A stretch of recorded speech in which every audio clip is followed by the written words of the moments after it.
بسم اللہ الرحمن الرحیم۔ عن ابی ہریرہ رضی اللہ عنہ ان رجل دخل المسجد ورسول اللہ صلی اللہ علیہ وسلم جالس فی ناحیۃ المسجد فصلی ثم جاء فسلم علیہ فقال له رسول اللہ صلی اللہ علیہ وسلم وعلیک السلام ارجع فصلی فإنک لم تصلی۔ یہ ایک مفصل روایت ہے، اس کا ایک حصہ میں نے پڑھا ہے۔ بخاری اور مسلم دونوں نے اس کو روایت کیا ہے۔ یہاں اس کا رقم ہے 790۔ ابو ہریرہ بیان کر رہے ہیں رضی اللہ عنہ۔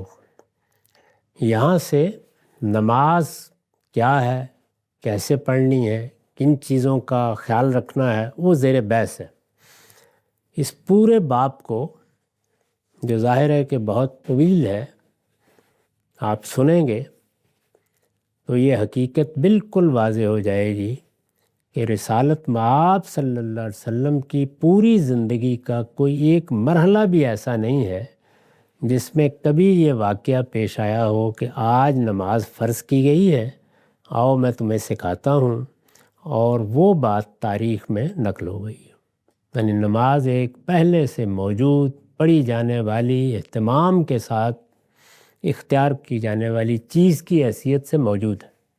جس طرح اس وقت ہم نماز پڑھ رہے ہیں، اس سے واقف ہیں، تو ہمارے بچوں کی تعلیم کے لیے، کسی کو سمجھانے کے لیے، کسی موقع پر کسی کی اصلاح کے لیے نماز کا طریقہ، اس میں کیا چیزیں ملحوظ رکھنی چاہیے، وہ زیر بحث آ جاتی ہیں۔ یعنی تعلیم ایک پہلے سے موجود چیز کی ہوتی ہے۔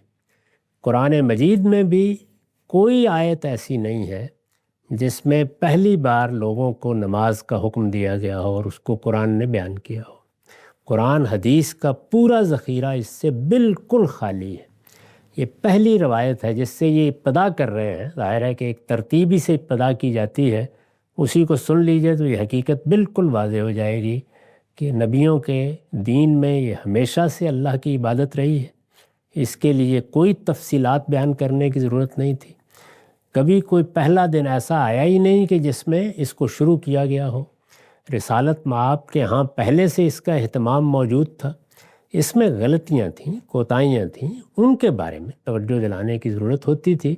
اسی وجہ سے قرآن مجید میں بھی اس کی کوئی تفصیلات بیان کرنے کی کبھی ضرورت نہیں پڑی۔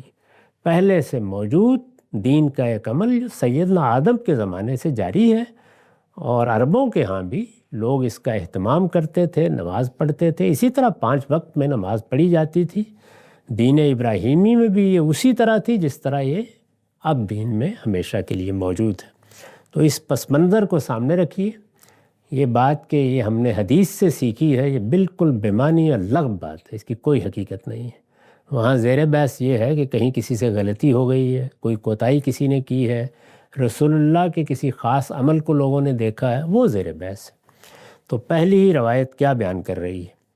ابو ہریرہ کہتے ہیں کہ ایک شخص مسجد میں داخل ہوا، رسول اللہ صلی اللہ علیہ وسلم، یعنی مسجد موجود ہے، ظاہر نمازی کے لیے بنائی گئی ہے، رسول اللہ وہاں بیٹھے ہوئے ہیں۔ مسجد میں داخل ہوا، رسول اللہ صلی اللہ علیہ وسلم بیٹھے ہوئے تھے مسجد کے ایک کونے میں۔ اس آدمی نے آ کے ذرا قریب ہی کھڑے ہو کر نماز پڑھنا شروع کر دی۔ یعنی صاف معلوم ہوتا ہے کہ جماعت ہو چکی ہے، وہ آیا ہے، اس نے آ کے اپنی نماز پڑھی ہے۔ نماز پڑھ کے وہ رسول اللہ کی خدمت میں حاضر ہو گیا اور آ کر اس نے آپ کو سلام کیا۔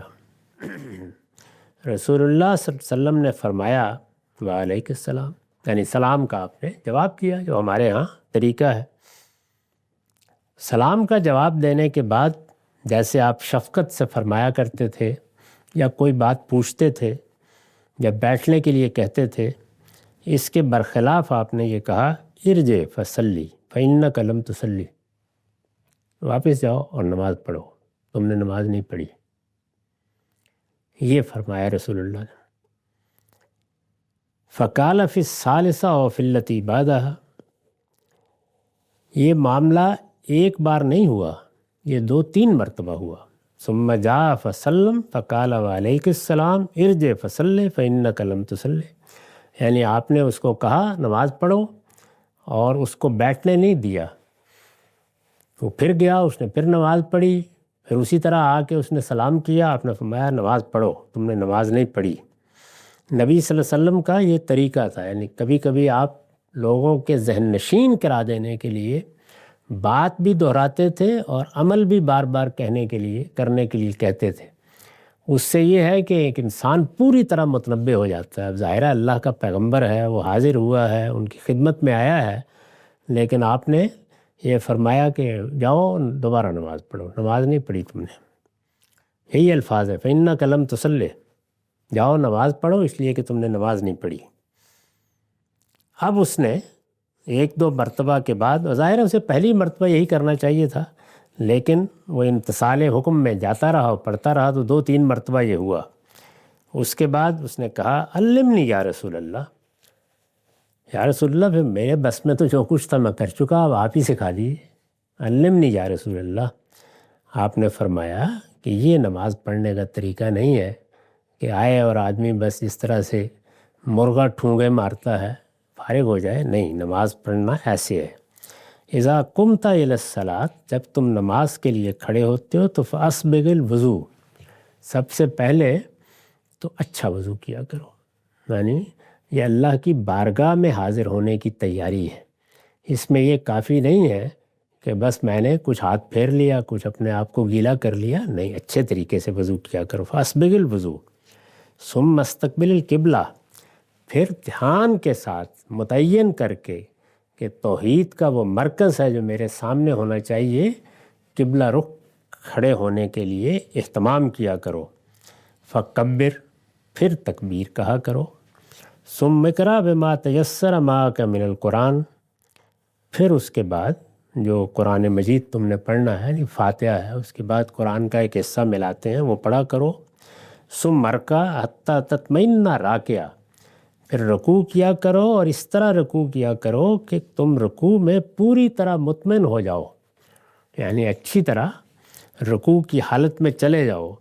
ثم ارفع حتی تستوی قائما، پھر اٹھو اور اٹھ کر سیدھے کھڑے ہو جایا کرو. ثم اسجد حتی تطمئن ساجدا، پھر سجدہ ریز ہو جاؤ اور اس طرح کہ پوری طرح اطمینان کے ساتھ سجدہ کر رہے ہو. ثم ارفع حتی تطمئن جالسا، پھر اٹھو اور پوری طرح بیٹھ جاؤ، اطمینان کے ساتھ بیٹھ جاؤ. ثم اسجد حتی تطمئن ساجدہ، پھر دوسرا سجدہ کرو یہاں تک کہ ہر لحاظ سے اطمینان ہو جائے اور اطمینان کے ساتھ سکون کے ساتھ سجدہ ریز رہو. ثم ارفع حتی تطمئن جالسا، پھر سر اٹھاؤ اور پھر اطمینان کے ساتھ بیٹھ جاؤ. اور ایک روایت میں اضافہ ہے ثم افعل ذلک فی صلاتک کلھا، اس طرح اپنی نماز اطمینان کے ساتھ پڑھا کرو. یعنی جو غلطی وہ کر رہا تھا وہ یہ کہ جس اطمینان کے ساتھ سجدہ کرنا چاہیے، جس طرح رکوع کرنا چاہیے، اس کے بجائے بس جلدی جلدی ارکان ادا کر کے سلام کیا اور آ کے بیٹھ گیا. تو رسول اللہ نے یہ تعلیم دی. نماز کا باب یہاں سے شروع ہو رہا ہے اور اسی طرح آپ آگے دیکھتے چلے جائیں گے. یعنی اس میں سینکڑوں روایات آئیں گی، لیکن پورے باب میں یہی چیز ہوگی کہ پہلے سے ایک چیز موجود ہے، اس میں کوئی شخص غلطی کرتا ہے یا صحابہ بیان کر رہے ہیں کہ رسول اللہ کے ہم نے یہ اہتمام دیکھا، وہ اہتمام دیکھا. نماز کے معاملے میں آپ کا اسوہ حسنہ زیر بحث آئے گا یا اس طرح کی کوئی تنبیہ یا تفہیم یا تبیین زیر بحث آئے گی. کسی جگہ یہ ذکر نہیں ہوگا کہ آج نماز شروع ہو رہی ہے. وہ پہلے سے موجود ایک عبادت ہے. قرآن میں بھی اس کا ذکر اسی طرح ہوا ہے اور حدیث میں بھی اسی طرح. وآخر دعوانا الحمدللہ رب العالمین.